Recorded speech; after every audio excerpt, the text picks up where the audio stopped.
Opinions and stories around the game we love, told by your favorite storytellers. Stay up to date with all things cricket. Subscribe to Cricbuzz's YouTube channel and press that bell icon now. India play their next Super 4 encounter against Sri Lanka. Now, this isn't the same Sri Lanka. This isn't the same Sri Lanka that started this tournament, Fifi.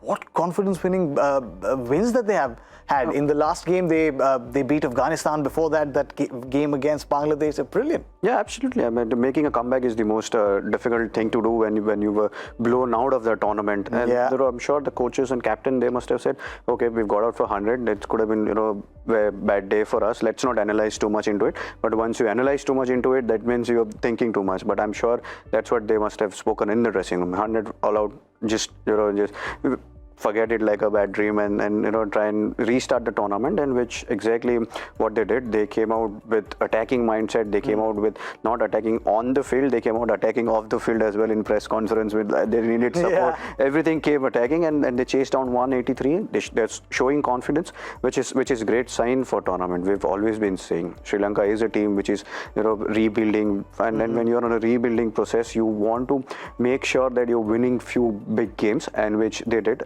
Before Sri Lanka-Afghanistan game, we thought that, looking at this squad, and if you look at Afghanistan squad, everyone was thinking Afghanistan was, better looking side man to man, but they went out there and Sri Lanka produced results, which is great for the tournament, which is great for Asian cricket and for Sri Lankan cricket. Harsha, suddenly names are plenty in that squad sheet. 20 names? Yeah. 20 names is bigger than some IPL squads. No, and a lot of them have now started looking very dangerous. Beat Chamika Karunaratne, beat the way Vanindu Hasaranga batted. There's of course Kusal Mendes at the top. Again aside that bats late. Again aside that bats very late. late. Correct. Bats too late. I don't think Karunaratne is a 4 overs bowler, but he doesn't need to be a 4 overs bowler, given that they've got Chanaka and Hasaranga batting in the top 7. So he doesn't need to be a 4 overs bowler. So and then even Asalanka can give you a little, bit. But they still need to get the top order sorted. Yeah. Once they get the top order sorted, they tried Rajapaksa as a finisher that time. So if they get the top order sorted, they'll be a good side. I think Rajapaksa can bat a bit higher. He can, with the kind of ability. I thought for Punjab is making a difference batting at 3. 3, yeah. Yeah, maybe they can batting at 6. Yeah, someone who's in a good form. Maybe with the way Shanaka bats, the kind of experience that Hasaranga has, we try and get Rajapaksa, your in-form main batsman at maybe 3, and make sure that he plays with certain run rate. That's also because they have Gunathilaka and Asalanka batting up the order, so they have to bat Rajapaksa down. But the kind of form that he's in. But Gunathilaka used to open the batting, didn't he? They brought him down because they like Kusal Mendes at the top of the order. But Kusal Mendes is a better player than having necessarily to bat at the top. I still think someone like a Dekwella, a free stroking person, could make a difference, but that's their call. Yeah, correct. This is going to be a crunch encounter because Sri Lanka are very high on confidence, and the kind of freedom in their batting is, I think, it stems from the fact that they bat very deep. The way they batted against Afghanistan as well. The only thing is when they're playing against India, the press conferences won't be as interesting. My 2 bowlers are better than yours. No, my 2 bowlers are better. No, my 2 bowlers are better. World class. World class is the word. World class. and Mahela will be switching off his phone as well. He won't be tweeting as much. Really. But let's have a look at the Indian squad. Now, what changes do you make here? Do you make any changes at all, or do you go in with the same combination? Because combination is a big headache now. If you want to play 3 fast bowlers, and Hardik as the 4th, which I think is how they will have to go in Australia, then they've got to make that change. If Avesh Khan's not going to be well enough, is he so badly off that they have to make a change?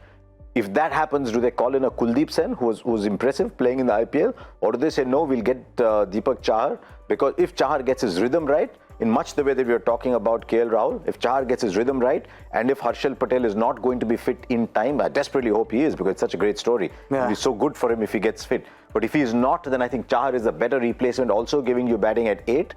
But is he ready enough? Does he have enough bowling behind him? Yeah, but he bowled what, 25-30 overs and 25 overs against Zimbabwe. But we're still trying players. We're still giving games to players. And if we feel that if Deepak Chahar is the man to go in, bring him in now. Bring him in now, because that's what we are doing with KL Rahul. Correct. Right? Yeah. If you look at KL Rahul, he doesn't look ready at this point. He looks a player. Except today, he looked a player like he wasn't getting game time. But if you want to play Deepak Chahar, if you see him as your 4th bowler in World Cup, then just might as well just get him now. Yeah, Let him in now. Yeah. Absolutely, and I would play him in the 2 games against Sri Lanka and Afghanistan. Get those 8 overs in there and be ready for what follows. But if you think that Avesh Khan is not your 4th bowler in Australia, and if you're afraid that Harsha Patel may not be fit enough in time to deliver, then Chahar is your 4th bowler. Yeah. Then you got to play him now. There's one thing which still surprises me there, that India doesn't consider Mohammad Shami into this pack. That's an hour-long debate, at least. At least, it's very difficult to understand sometimes. But it's a very long discussion. Look, if you got a Bumrah and Arshdeep, a little bit of Bhuvi, all in the squad, then Shami doesn't need to bowl at the end. Yeah, Shami can bowl up front. And he's been bowling up front. He's giving you wickets up front. Yeah. But he's been bowling well at the end overs also in the last couple of years. He bowled really well again when he was playing for Punjab. I mean, he was bowling excellently with the new ball for Gujarat, and probably one of the reasons why Gujarat won IPL. Yes. So, I mean, we've rewarded Dinesh Karthik for playing so well in IPL. He's made a comeback, so why not Mohammad Shami? Yeah. As I said, it can be an hour-long discussion there, but if you have a look at Team India squad one last time there are also 2 names that are not highlighted, of course, didn't play against Pakistan, are Akshar Patel and Ravichandran Ashwin. Akshar Patel, of course, came in for Ravindra Jadeja, who's out injured, and Ravichandran Ashwin. Would you fancy playing Ravichandran Ashwin, perhaps give him a game, as you said, because if you've carried him to this point, you'd like to give him some games as well? Much like Chahar, I'd like to say, is Ashwin in your team to Australia? If Ashwin is in your team to Australia, just see if he can bat at 7, see if the combinations are working, because the captain also wants to know what is the best period to use him. Unless they think, look, with Ashwin, we know everything there is that needs to be known. Let's look at the others. If that's the thinking, I don't know. Yeah, but that could be the thinking. Otherwise, you want senior players like Ashwin and Dinesh Karthik in your playing 11. You don't want them to sit out and just watch the game, because no matter how many days you are spending with the team, but if you're not spending those days on the ground, then you also how much ever experience you have, you want to have those game time. We've seen with the greats, we've seen Virat Kohli, he's got 70 hundreds, but he still needed that game time to gain that form. And it's same with Ashwin, same with Dinesh Karthik, same with any player in the world. Yeah, you need. So what do we do with Rishabh Pant? That's an interesting one. Yeah. So you took a call today saying, okay, we need that left-hander, let's play Rishabh Pant in. But now in the next game, do you say, oh, okay, I'm playing Akshar Patel. Suppose I've got the left-hander. Then what happens? Or are you going to now say, okay, Rishabh Pant, we'll give you a fair go, we'll give you 2 more games? Yeah, but that's what it should happen. But I don't know whether they're thinking on those lines as well, because what Rahul said in his press conference, that we will try and their best 11, right? Best 11, and as and when required. As and when required. Conditions are allowing. So they were obviously, the press conference was both open from both the sides. So the lawyer in me loved that press conference. I loved it. There were such good answers. You can't pick one fault with them. I mean, he just didn't use those words, provided that, notwithstanding. He just didn't use those words, but he meant exactly that. Yeah. Year in after, year 2 with all, there absolutely, in after, absolutely. Yeah? All of them. You can't pick fault in one of those answers. I mean, he's left them so open. Did he tell you what you wanted to hear? Or did he play his cards close to his chest and say, okay, I'll spend some time with you, but actually I've not told you what I actually think? That's exactly what has happened. Exactly what happened at the press conference. So that is the reason why it is very difficult for us to predict playing 11, because sometimes you get that, from press conference, you get an idea about what kind of combination India is thinking, or what coach is thinking, what captain is thinking. But here it was, you never know. Even today we didn't know whether Dinesh Karthik will play or Rishabh Pant will play, or say Akshar Patel will play, or R. Ashwin will play. And then Deepak Hooda. Yeah, there was only one. Yeah. There was only one clear indication that Avesh Khan will not play today. Yeah, otherwise, everything, all 14 players were available. You don't want a situation where you're going into a World Cup with insecure players. Yep. So they've got to figure that out. Correct. I think one other problem solved today. I quite liked how KL Rahul batted, I think. Yeah. Today. I think that is the way he has to bat. And I think we saw the batter in Virat Kohli that we know. Yeah.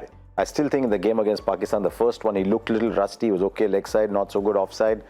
Even against Hong Kong, okay. But remember, we talked about how the balls used against Hong Kong must start being seen here. Yeah. And I think we saw that today with Virat. But you can't have a situation where your number 8 is being farmed in the last over. Yeah, as happened with him and Bhuvneshwar Kumar. Number 8 has to be able to take the strike in the 20th over. Maybe 1 hit or 2 hit. I mean, it comes down to those 2 hits when you're batting at 8. It doesn't come down to, it's not a...